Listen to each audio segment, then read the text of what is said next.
وعن عائشة رضي الله عنها قالت لم يكن رسول الله صلى الله عليه وسلم على شيء من النوافل أشد تعاهدا منه على ركعة الفجر وفي لفظ لمسلم ركعة الفجر خير من الدنيا وما فيها.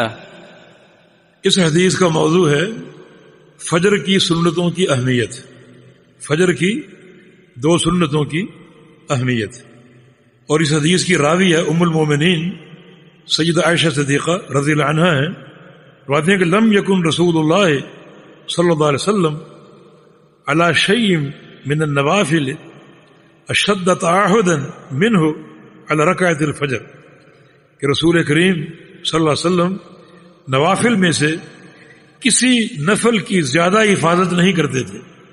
اشد تعاہدا باعتبار محافظت کے سخت اور شدید ہونا، باعتبار حفاظت کے سخت اور شدید ہونا. جس قدر سختی سے آپ فجر کی 2 سنتوں کی حفاظت کرتے تھے اور ان کو ادا کرتے تھے، اس قدر شدت اور سختی کے ساتھ آپ کسی نفل کی حفاظت نہیں کرتے تھے.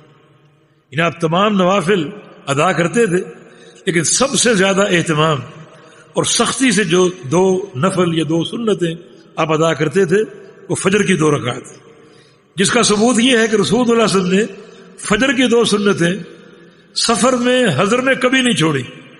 حالانکہ سفر میں نماز قصر ہوتی، ظہر کی سنتیں آپ چھوڑ دیتے تھے، عصر کی اور اسی طرح مغرب کی، لیکن فجر کی 2 سنتیں آپ نے کبھی نہیں چھوڑی. تو اسی سے صحابی نے استدلال کیا کہ جو اہتمام آپ کی زندگی میں اور سختی آپ کی زندگی میں فجر کی 2 سنتوں کی تھی، کسی اور نفل کی نہیں تھی. وفی لفظ لمسلم رکعۃ الفجر خیر من الدنیا وما فیہا، کہ فجر کی 2 رکعات پوری دنیا وما فیہا سے بہتر. دنیا کے خزانے، دنیا کی دولتیں، پوری دنیا اور جو کچھ دنیا کی ثروتیں ہیں اور دولتیں ہیں، ان سب سے بہتر یہ 2 رکعات ہیں فجر کی. اور ایک حدیث میں آپ کا فرمان ہے کہ جو شخص فجر کی 2 سنتیں ادا کر لے وہ اللہ کے ذمے اور اس کی حفاظت میں آ جاتا. تو ان 2 رکعات کی یہ اہمیت ہے جس کا اہتمام ہونا چاہیے. کچھ لوگ سفر میں یہ ادا نہیں کرتے کہ سفر میں سنتیں نہیں پڑھنی چاہیے، لیکن سفر میں فجر کی 2 سنتیں نبی علیہ السلام نے ہمیشہ پڑھی. وہ سفر کا واقعہ تھا، جو ایک جہاز سے آپ لوٹ رہے تھے اور رات سو گئے، اٹھ نہ سکے حتیٰ کہ سورج طلوع ہو گیا.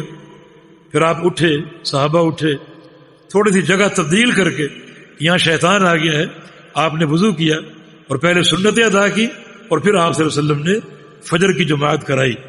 یہ سفر کا واقعہ. سفر میں آپ نے سنتیں ادا کی تو فجر کی 2 سنتیں اتنی اہم ہیں کہ رسول اللہ صلی اللہ علیہ وسلم نے ان کو سفر میں بھی نہیں چھوڑا. جی.